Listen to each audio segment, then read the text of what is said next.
आपका स्वागत है। आशा करते हैं कि आप सभी लोग अच्छे होंगे और जो लेक्चर दिया जा रहा है उसे आप लोग देख रहे होंगे।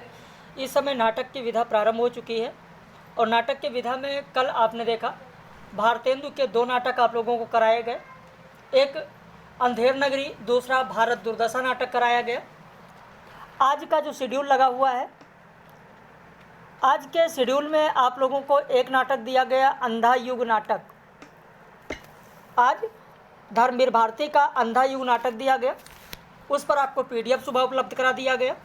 अभी दोपहर में 2:30 बजे आपको लेक्चर मिल जाएगा और रात में 9 बजे उसी पर आधारित लाइव क्लास हो जाएगी। लगातार जो टेस्ट सीरीज हो रही है उसमें आज ये तीसरी टेस्ट सीरीज है नए बैच में, यानी नाटक विधा से जो नया बैच शुरू हुआ है। आज मैंने शुल्क में स्पेशल छूट भी रखा है और सुबह 10 बजे से लेकर मैंने बताया था रात के 10 बजे तक शुल्क में स्पेशल छूट रहेगी।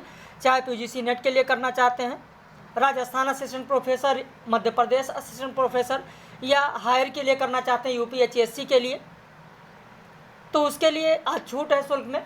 जो भी नए लोग देख रहे हैं वो ज़रूर ज्वाइन कर सकते हैं, जिसमें आपको डेली PDF नोट्स मिलेगा, डेली वीडियो लेक्चर मिलेगा, लाइव क्लास मिलेगी, ये सारी चीज़ें मिलेंगी। अलग से कुछ भी पढ़ने की ज़रूरत आपको नहीं है। तो चलिए आज की इस टेस्ट सीरीज़ को शुरू करते हैं। शुरू करने से पहले अगर आप चैनल पर नए हैं तो चैनल को सब्सक्राइब कर लीजिए, ताकि जो भी नया वीडियो पब्लिश किया जाए उसका नोटिफिकेशन आपको मिल सके। और अंत में अपनी प्रतिक्रिया ज़रूर व्यक्त कीजिएगा कि आज की टेस्ट सीरीज में आपके कितने प्रश्न सही हुए। भारतेंदु ने अपने निबंध नाटक में किसे हास्य रस का मुख्य खेल कहा है? उत्तर हो जाएगा बी, प्रहसन को कहा है। वैसे भारतेंदु का ये जो निबंध है, नाटक शीर्षक निबंध, ये कब प्रकाशित हुआ? कितने लोग बताएंगे? भारतेंदु का निबंध नाटक, यानी नाटक शीर्षक जो उन्होंने निबंध लिखा वो कब प्रकाशित हुआ? कितने लोग बता पाएंगे? चलिए, नहीं पता है तो लिख लें, 1883 ईस्वी में। भारतेंदु के बारे में मैंने पूरा आपको पढ़ाया ही है। भारतेंदु जी कृष्ण के भक्त थे, पुष्टि मार्ग के मानने वाले थे, ये भी मैंने आप लोगों को बताया है। तो जो भी आपके पाठ्यक्रम में नाटककार, निबंधकार, उपन्यासकार हैं, सभी के बारे में आपको जानना चाहिए, क्योंकि आप जानते हैं उन पर आधारित परीक्षा में प्रश्न पूछा ही जाता है। अंधेर नगरी पर पारसी थिएटर का प्रभाव क्यों माना जाता है? आपने ये जरूर पढ़ा होगा कि अंधेर नगरी पर पारसी थिएटर का प्रभाव माना जाता है, लेकिन क्यों माना जाता है, क्या कारण है? तो संवाद में अतुकांतता होने के कारण, संवाद में अतुकांतता होने के कारण ही अंधेर नगरी नाटक पर पारसी थिएटर का प्रभाव माना जाता है। और कल की लाइव कक्षा में मैंने एक प्रश्न दिया था कि लोभ पाप का मूल है, लोभ मिटावत मान, लोभ कभी नहीं कीजिए यामय नरक निदान। ये पंक्ति किस अंक की है? कल पूछा था, याद होगा? जितने भी लोग लाइव क्लास में थे, पेड मेंबर्स हमारे, उनको जरूर याद होगा। बिल्कुल पहले अंक में है, पहले अंक का मैंने पूछा था। इसके अलावा जब क्रम से बात आती है तो मैंने तीसरे अंक का पूछा था। तीसरे अंक में जो 3 दोहे दिए गए, तीनों दोहा मैंने पूछा था और तीनों क्रम से मैंने पूछा था कि सेत सेत सब एक से जहाँ कपूर कपास, ऐसे देश कुदेश में कबहु न कीजिए वास। और उसी क्रम में दूसरा है कि कोकिल वायस एक सम पंडित मूर्ख एक, इंद्रायण दाढ़ी में विषय जहान अनेको विवेक। और उसी क्रम में तीसरा जो दोहा है वो बस ये ऐसे देश नहीं, कनक वृष्टि जो होए, और रहिए तो दुख पाइए, प्राण दीजिए रो। और अंतिम जो दृश्य है, छठा जो अंक है, उसका दोहा जरूर ध्यान रखिएगा, वो भी आपके लिए महत्वपूर्ण है कि जहाँ न धर्म न बुद्धि नाही, नीत न सुजन समाज, ते ऐसे हैं आप ही न से जैसे चौपट राज। तो ये ध्यान रखिएगा, क्रम से पूछा जा सकता है। अंधेर नगरी के विषय वस्तु में क्या क्या है? सामाजिक विकृति में नारी भावना का चित्रण बिल्कुल है, प्रशासन का दुष्चक्र का चित्रण सही है, सामाजिक मूल्यों के हनन का चित्रण सही है, अंग्रेज शासन का विरोध ये भी सही है। यानी आपका उत्तर हो जाएगा यहाँ पर डी, 1 2 3 4।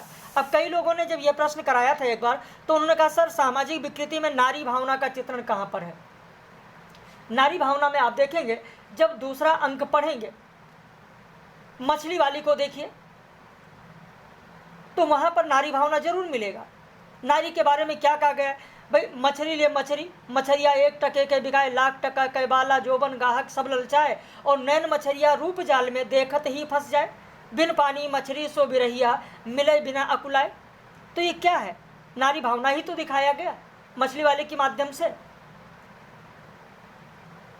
उसके अलावा और भी आपको मिलेगा, जहाँ घासी राम कहते हैं अपना चना बेच रहे हैं, वहाँ पर भी आपको नारी भावना मिलेगा। किस तरीके से नारियों को दिखाया गया। जब घासी राम ने कहा कि चने जोर गरम, चने बनावे घासी राम जिनकी झोली में दुकान, और चना चुरमुर चुरमुर बोले बाबू खाने को मुँह खोलें, चना खावे तौकी मैना। तौकी कौन है? तौकी मैना कौन है? तो काशी की तत्कालीन प्रसिद्ध वेश्याएं हैं, उनको भी यहाँ पर दिखाया गया है।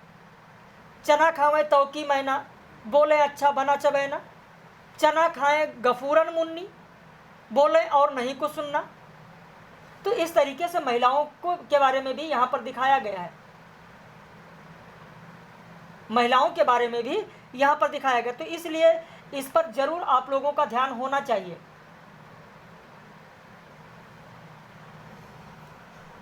आगे देखें, भारत दुर्दशा नाटक के दूसरे अंक में भारत को कौन उठा ले जाता है? आशा, निर्लजता, सत्यानाश, फौजदार। विकल्प है 1 2 2 3 1 3 1 2 3। प्रश्न संख्या 4, उत्तर हो जाएगा ए 1 और 2, आशा और निर्लजता। अच्छा, यहाँ पर जब ये बात हो रही है अंधेर नगरी की, मैंने जो आपको बात बताई है, अंधेर नगरी में जरा ये बताएं कि नेपाल के एक कस्बे का नाम भी आया है। अंधेर नगरी नाटक में नेपाल के किस कस्बे का नाम आया है? नेपाल का कौन सा कस्बा है जिसका नाम अंधेर नगरी में आया है? बताइए। जितने भी लोग इस समय वीडियो को देख रहे हैं उनके लिए यह प्रश्न छोड़ रहे हैं कि नेपाल का कौन सा कस्बा है जिसका नाम अंधेर नगरी नाटक में आया है? बताइए। और हिंट कहिए आपको दे दें, जहां पर नेपाल के उस कस्बे का नाम आया है वहीं पर बांग्लादेश के एक नगर का भी नाम आया है। वहीं पर बांग्लादेश के एक नगर का भी नाम आया है। बताइए, और किस अंक में है? देखते हैं कि कितने लोग बताएंगे। बांग्लादेश के एक नगर का भी नाम है, नेपाल के एक कस्बे का नाम है। तो बांग्लादेश के उस नगर का नाम आपको कमेंट करके बताना है कि अंधेर नगरी में बांग्लादेश के एक कौन से नगर का नाम आया है, नेपाल के किस कस्बे का नाम आया है और किस अंक में है।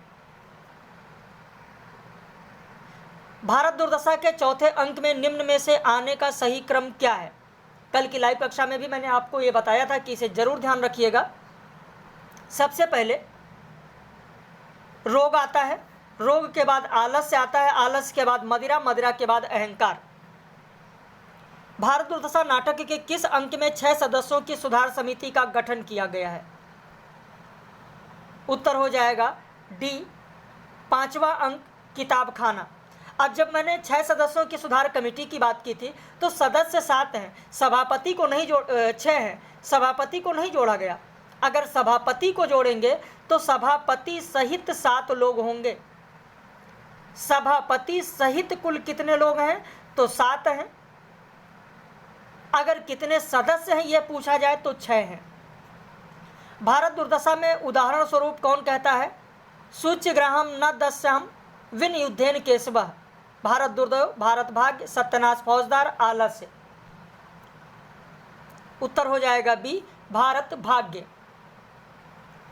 चंद्रगुप्त नाटक के बारे में सही कथन कौन सा है? इसका समय यूनानियों का आक्रमणकालीन है। इसमें 3 आक्रमणों की चर्चा है। कार्नेलिया सिंधु देश की राजकुमारी है।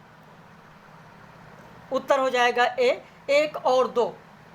कार्नेलिया सिंधु देश की राजकुमारी है, यह गलत होगा। सेल्यूकस की कन्या है। प्रश्न संख्या 8 का ए होगा। 1 और 2 सही है, तीसरा गलत है क्योंकि कार्नेलिया सेल्यूकस की कन्या है। चंद्रगुप्त नाटक में मालविका का गीत कौन सा है? सखे व प्रेममयी रजनी आंखों में स्वप्न बनी, बज रही बंसी आठों याम की, मधुप कब एक कली का है, वो मेरे जीवन की स्मृति। उत्तर हो जाएगा आपका बी 2 3 4, क्योंकि जो पहला दिया गया यह पहला गीत सुहासिनी का है, मालविका का नहीं है। इसीलिए मैं कहता हूँ कि कॉपी पेन लेकर बैठा करें, कौन किसका है, क्या चीज़ें अगर गलत है तो उसका सही कथन क्या होगा, सही उत्तर क्या होगा, ये आप जानते चलें और उसको लिखते चलें। अगला प्रश्न है, जयशंकर प्रसाद के नाटकों के कालों का सुमेलित जोड़ा कौन सा नहीं है, यानी गलत कौन सा है? कर्णालय नाटक वैदिक कालीन, सज्जन नाटक पूर्व वैदिक कालीन, जन्मेजय का नागयज्ञ उपनिषद कालीन, अजात शत्रु बौद्ध कालीन। उत्तर हो जाएगा बी सज्जन। ये पूर्व वैदिक कालीन नहीं बल्कि महाभारत कालीन है, महाभारत कालीन। जयशंकर प्रसाद के किस नाटक की विषय वस्तु हूणों के आक्रमण कालीन है? उत्तर हो जाएगा सी स्कंदगुप्त नाटक। स्कंदगुप्त नाटक 11 का उत्तर आपका सी हो जाएगा, स्कंदगुप्त नाटक। अगला प्रश्न देखें, स्कंदगुप्त नाटक के बारे में सही कथन कौन सा है? इसमें गुप्त वंश के 11 वर्षों का वर्णन है, इसमें अंकों की संख्या 5 है, इसमें दृश्यों की संख्या 33 है। बिल्कुल सही, डी हो जाएगा। 1, 2, 3 तीनों सही हैं। स्कंदगुप्त नाटक के पात्र कौन कौन से हैं? देवसेना, सुवासिनी, जयमाला, देवकी। उत्तर हो जाएगा सी 1, 3, 4। दूसरा गलत, क्योंकि सुवासिनी चंद्रगुप्त नाटक की पात्र हैं, स्कंदगुप्त की नहीं। 13 का उत्तर सी हो जाएगा। अपनी प्रतिक्रिया जरूर आप लोग व्यक्त कीजिएगा। और जो नया बैच चल रहा है, परसों से जो स्टार्ट हुआ है, जिसमें नाटक विधा से पढ़ाया जा रहा है, आज मैंने स्टेटस पर दिया भी है कि आज शुल्क में विशेष छूट रहेगा सुबह 10 से रात 10 बजे तक। अगर आप जुड़ना चाहते हैं, पहली बार देख रहे हैं, तो आप इस नंबर पर संपर्क कर सकते हैं। स्क्रीनशॉट ले लें या इसको लिख लें नंबर को वीडियो रोक कर। अगला प्रश्न है, स्कंदगुप्त नाटक में दानव पात्र कौन कौन से हैं? बौद्ध कापालिक, कुमार गुप्त की बड़ी रानी, मालो धनकुबेर की कन्या, नवीन महाबलाधिकृत। विकल्प 1, 2, 3, 2, 3, 4, 1, 3, 4, 1, 2, 3, 4। उत्तर हो जाएगा आपका सी 1, 3, 4। दूसरा नहीं, कुमार गुप्त की बड़ी रानी नहीं, कुमार गुप्त की छोटी रानी है। कुमार गुप्त की छोटी रानी दानव पात्र में शामिल है, छोटी रानी होंगी। अगला प्रश्न देखें, वैसे यहां पर नाम आपको पता होगा, बौद्ध कापालिक कौन है? बौद्ध कापालिक तो प्रपंच बुद्धि है। मालो धनकुबेर की कन्या का नाम भी पता होगा आपको, विजया। नवीन महाबलाधिकृत जो है वो भट्टार्क है, ये भी नाम आपको पता ही होगा। स्कंदगुप्त नाटक का निम्न गीत किसका है? देश की दुर्दशा निहारोगे, डूबते को कभी उबारोगे। उत्तर हो जाएगा बी देवसेना। ध्रुव स्वामिनी नाटक के बारे में सही कथन कौन सा है? इसका प्रकाशन 1933 में है, इसमें कुल अंकों की संख्या 4 है। इस नाटक की कथा वस्तु गुप्तकालीन है। विकल्प 1, 2, 2, 3, 1, 3, 1, 2, 3। तो उत्तर हो जाएगा आपका सी 1 और 3। दूसरा इसलिए गलत है क्योंकि इसमें अंकों की संख्या 3 है। ध्रुव स्वामिनी नाटक में सकराज के बारे में सही कथन कौन सा है? वो कोमा का प्रेमी है, ध्रुव स्वामिनी के प्रति भी आकृष्ट है, रामगुप्त द्वारा मार दिया जाता है। उत्तर हो जाएगा 1 और 2। रामगुप्त के द्वारा नहीं मारा जाता है, बल्कि सकराज चंद्रगुप्त द्वारा मारा जाता है, चंद्रगुप्त के द्वारा मारा जाता है। लिखते चलिएगा आप लोग। ध्रुव स्वामिनी में काल्पनिक पात्र कौन नहीं है? तो आपका उत्तर हो जाएगा सी काल्पनिक पात्र ध्रुव स्वामिनी नहीं है। बाकी कोमा काल्पनिक पात्र, मंदाकिनी काल्पनिक पात्र, मिहिरदेव काल्पनिक पात्र। परीक्षा में ऐसे पूछा जा सकता है कि ध्रुव स्वामिनी में काल्पनिक पात्र कौन कौन है? नंबर 1 कोमा, दूसरा मंदाकिनी, तीसरा मिहिरदेव, चौथा ध्रुव स्वामिनी। विकल्प हो गए 1, 2, 3, 2, 3, 4, 1, 3, 4, 1, 2, 3, 4। तो इस तरीके के प्रश्न पूछे जा सकते हैं। तो काल्पनिक पात्र कौन कौन से हैं? तो कोमा काल्पनिक है, मंदाकिनी काल्पनिक है, मिहिरदेव काल्पनिक है। कौन काल्पनिक नहीं है? तो आपका उत्तर हो जाएगा ध्रुव स्वामिनी काल्पनिक नहीं है। ध्रुव स्वामिनी नाटक में मंदाकिनी का गीत कौन सा है? यह कसक भरे आंसू सहजा, पैरों के नीचे जलधर हो, अस्ताचल पर युवती संध्या की। विकल्प 1, 2, 2, 3, 1, 3, 1, 2, 3। तो उत्तर हो जाएगा आपका ए 1 और 2 होगा। अस्ताचल पर युवती जो दिया गया है ये नर्तकियों का गीत है। 3 का उत्तर हो जाएगा, 19 का उत्तर हो जाएगा ए 1 और 2। अस्ताचल पर युवती संध्या की, यह नर्तकियों का गीत है। भगवान ने स्त्रियों को उत्पन्न करके ही अधिकारों से वंचित नहीं किया है, किंतु तुम लोगों की दस्युवृत्ति ने उन्हें लूटा है। ध्रुव स्वामिनी में यह कथन किसका है? उत्तर हो जाएगा सी, मंदाकिनी का है। अंधा युग नाटक में प्रतिहिंसक पशुत्व का प्रतीक कौन है? प्रतिहिंसक पशुत्व का प्रतीक उत्तर हो जाएगा डी, अश्वत्थामा। अंधा युग नाटक के किस अंक में संजय कौरवों के वध की स्मृति करता है? उत्तर हो जाएगा बी, पशुत्व का उदय। अगला प्रश्न, अंधा युग में किसका कथन है कि आज इस पराजय की वेला में सिद्ध हुआ, झूठी थी सारी अनिवार्यता भविष्य की? उत्तर हो जाएगा आपका सी, तीसरा, वृद्ध याचक। किस अंक में है? तो दूसरे अंक में, दूसरे अंक में यह कथन है, ध्यान दीजिएगा। संजय का रथ जब नगर द्वार पहुंचा तब रात ढल रही थी, हारी कौरव सेना कब लौटेगी बात चल रही थी। यह कथा गायन किस अंक का है? उत्तर हो जाएगा बी, अश्वत्थामा का अर्धसत्य। बहुत ही महत्वपूर्ण प्रश्न है। निम्न में से सत्य कथन कौन सा है? सिंदूर की होली नाटक का पहला दृश्य सुबह 9 बजे का है। यह नाटक 12-13 घंटों के काल का दिखाया गया है। इसमें करीमुद्दीन मुरारी लाल का मुंशी है। विकल्प 1 2 2 3 1 3 1 2 3। उत्तर हो जाएगा ए, 1 और 2। कई सारे लोग पिछली टेस्ट सीरीज में भी मैंने ये तथ्य दिया था और गलत किए थे। करीमुद्दीन माहिर अली है, न कि करीमुद्दीन।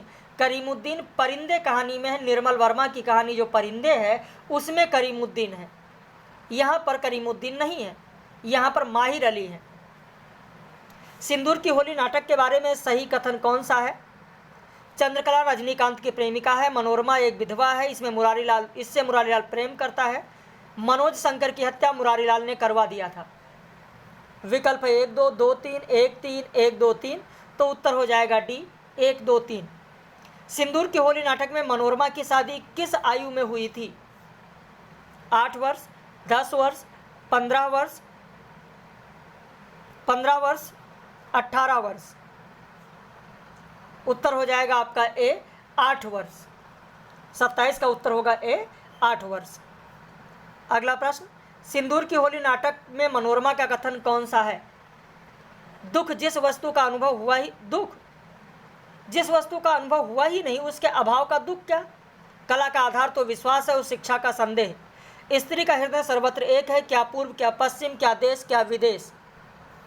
उत्तर हो जाएगा यहाँ पर ए, 1 और 2। मनोरमा का कथन पहला और दूसरा है। तीसरा जो कथन दिया गया ये मनोरमा का नहीं है, चंद्रकला का कथन है। 28 का उत्तर हो जाएगा 1 और 2। तीसरा कथन चंद्रकला का है, कहीं पर लिख लें। आधे अधूरे नाटक के बारे में सही कथन कौन सा है? इसका प्रकाशन वर्ष 1969 है। इसमें 3 स्त्री पात्र और 5 पुरुष पात्र हैं। इसमें पुरुष 3 जगमोहन है। उत्तर हो जाएगा डी, 1 2 3 तीनों सही हैं। 1 2 3 तीनों सही हैं। आधे अधूरे के बारे में सही कथन कौन सा है? सावित्री अपने पति से लगभग 9 वर्ष छोटी है। इस परिवार में सबसे छोटा सदस्य अशोक है। आधे अधूरे की समस्या का एक विशिष्ट वर्ग की समस्या है। विकल्प 1 2 2 3 1 3 1 2 3। तो यहाँ उत्तर हो जाएगा सी, 1 और 3। दूसरा इसलिए गलत है क्योंकि इस परिवार में सबसे छोटा सदस्य किन्नी है, जिसकी आयु 12 से 13 वर्ष है। किन्नी सबसे छोटे सदस्य के रूप में किन्नी है। अगला प्रश्न देखें, महेंद्रनाथ पूरे आदमी का 1/4 भी नहीं है, 2/4 भी नहीं है, आधा चौथाई भी नहीं है, 1/3 भी नहीं है।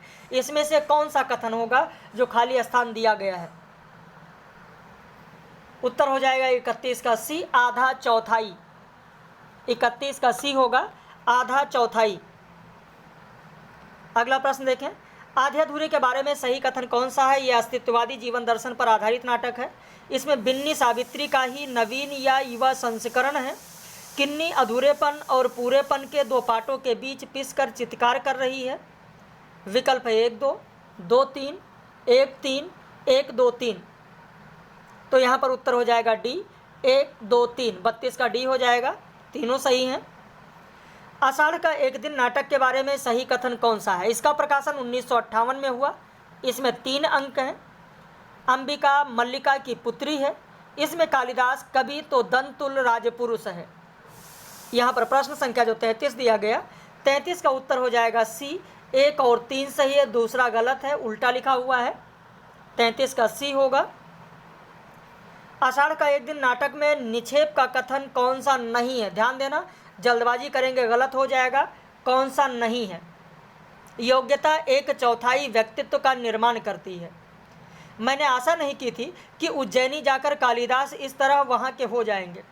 अवसर किसी की प्रतीक्षा नहीं करता। यह लोक नीति है तो मैं कहूँगा कि लोक नीति और मूर्ख नीति दोनों का अर्थ एक ही है। उत्तर हो जाएगा डी। निक्षेप का कथन कौन सा नहीं है? तो डी।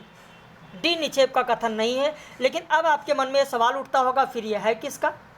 तो अगर सवाल उठता है तो उसका भी उत्तर पता होना जरूरी है। यह कथन है मातुल का। लिख लें, मातुल का कथन है। एक दोष गुणों के समूह में उसी तरह छिप जाता है जैसे चांद की किरणों में कलंक, परंतु दरिद्र नहीं छिपता। यह कथन किसका है? उत्तर हो जाएगा बी, मल्लिका का कथन है।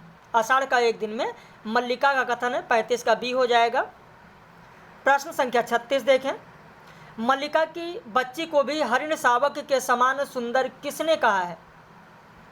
उत्तर हो जाएगा सी, विलोम ने कहा है।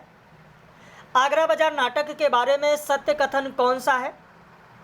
इसका प्रकाशन वर्ष 1954 है। इसमें व्यंग्यात्मक शैली और संगीत बद्धता है। इसमें फकीरों के उपदेश और व्यापारियों के दर्द की कथा है। बिल्कुल डी हो जाएगा। 1, 2, 3 कल की जो लाइव कक्षा हुई थी, उस लाइव कक्षा में मैंने आप लोगों से एक प्रश्न पूछा था। हो सकता है कि इसमें से आप लोगों को याद हो। याद करिए, मैंने यह पूछा था कि अंधेर नगरी नाटक का दूसरा रूप आगरा बाजार नाटक है, किसने कहा है? ये मैंने प्रश्न किया था आप लोगों से कि अंधेर नगरी नाटक का दूसरा रूप आगरा बाजार नाटक है, किसने कहा है? कई लोगों ने कमेंट किया, लेकिन उत्तर शायद किसी एक का सही आया था। और किसने कहा है अगर आप लोग भी नहीं जानते हैं तो ज़रूर जान लें, लिख लें। परमानंद श्रीवास्तव ने कहा, जिन्होंने अंधेर नगरी नाटक की भूमिका लिखा है। परमानंद श्रीवास्तव, उन्होंने कहा है। आगरा बाजार नाटक के विषय वस्तु में क्या नहीं है? शायरों का जीवन वर्णन, बेरोजगारी का वर्णन, साहित्य की बिक्री पर व्यंग, ताजमहल की कारीगरी का वर्णन। उत्तर हो जाएगा डी, ताजमहल की कारीगरी का वर्णन बिल्कुल भी यहाँ पर कहीं पर वर्णित नहीं है। आगरा बाजार नाटक में किसने कहा है कि आत्महत्या करे मूर्ख, ज्ञानी के लिए संसार में बहुत से रास्ते खुले हैं। लड्डू वाला, ककड़ी वाला, तरबूजे वाला, किताब वाला। उत्तर हो जाएगा बी, ककड़ी वाले का कथन है। उस्तादों की ज़मीन पर हल चलाने वाले घटिया शायर बहुत मिलते हैं, किसने कहा है? हमजोली, किताब वाला, तज़किरा नवीस, सोहदा। उत्तर हो जाएगा बी, किताब वाला ने कहा है। प्रश्न कैसे लग रहे हैं अपनी प्रतिक्रिया जरूर व्यक्त कीजिएगा। और अगर चैनल पर नए हैं तो ज़रूर चैनल को आप लोग सब्सक्राइब कर लीजिए। अगर अभी तक नहीं सब्सक्राइब किया है तो वीडियो को रोककर सब्सक्राइब कर लीजिए, फिर आगे बढ़िए, ताकि जो महत्वपूर्ण प्रश्न कराए जाएं, जो पब्लिश वीडियो किया जाए, उससे कहीं आप वंचित न रह जाएं। इसलिए ज़रूर सब्सक्राइब कर लीजिए। और अगर नए हैं, पूरा बैच ज्वाइन करना चाहते हैं जिसमें इसी तरीके का डेली आपको प्रैक्टिस सेट, डेली आपको PDF नोट्स, डेली आपको वीडियो लेक्चर और लाइव क्लास चाहिए, तो ज़रूर हमारे इस नंबर पर संपर्क करिए। बकरी नाटक का विषय क्या है? युवा वर्ग का आक्रोश, विशिष्ट नागरिक की पीड़ा का चित्रण, समकालीन राजनीतिक कुरूपता का चित्रण।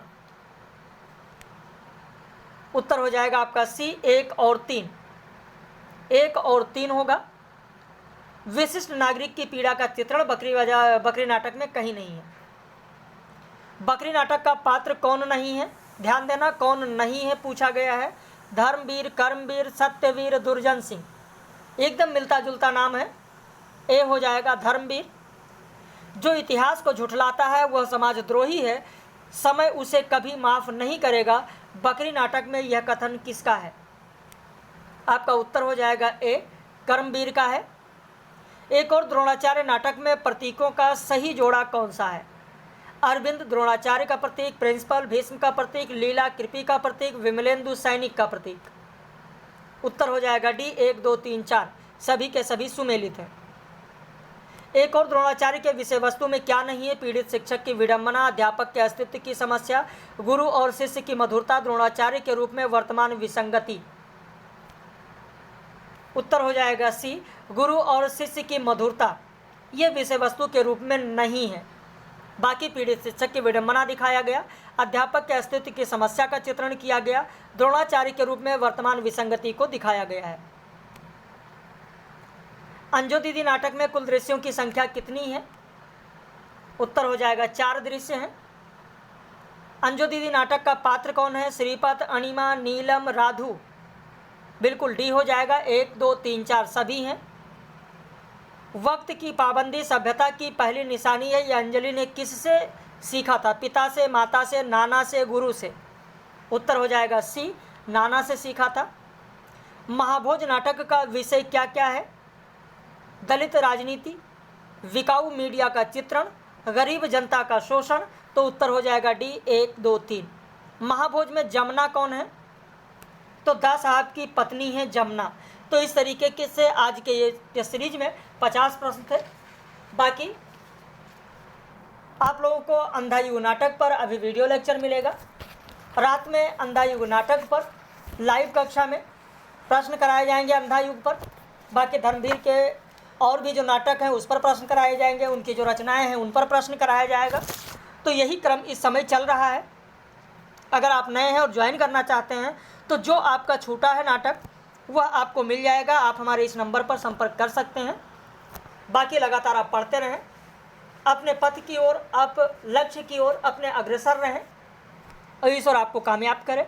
बाकी हम लोग फिर मिलेंगे ऐसे ही महत्वपूर्ण प्रश्नों के साथ लाइव अगली टेस्ट सीरीज में।